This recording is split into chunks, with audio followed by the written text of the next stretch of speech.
At eto nga po mga guys, si boss gusto niya agad matapos agad. Kakabigyan niya pa lang sa akin, tinanong agad kung kailan araw.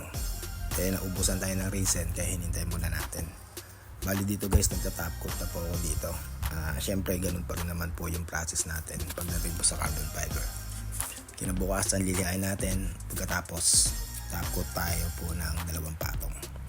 Ganito po dapat tayo pag may mga project. Gawin natin po agad ng maaga para tayo agad mabilis tayo matapos. Katulad po niyan, 1:30 na po ako natapos. Talagang hinabol ko lang po talaga na matapkutan to para bukas ng umaga lilain natin po ulit at tatapkutan para maibigay na rin kay boss.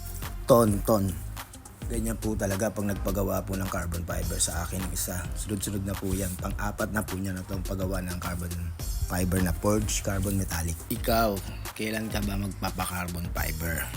Kay Ace Honda. At pag na-try mo, ikumpara mo yung gawa ni Ace Honda sa iba. Huwag po kayong po dun sa budget meal. Wala pong budget bill po na pagdating po sa real carbon fiber. Yung quality ang hahanapin nyo. Tas budget meal, wala pong ganon. Kaya doon sa mga nagre-reklamo na budget meal, tanggapin nyo na po yan kung anong gawa po nila.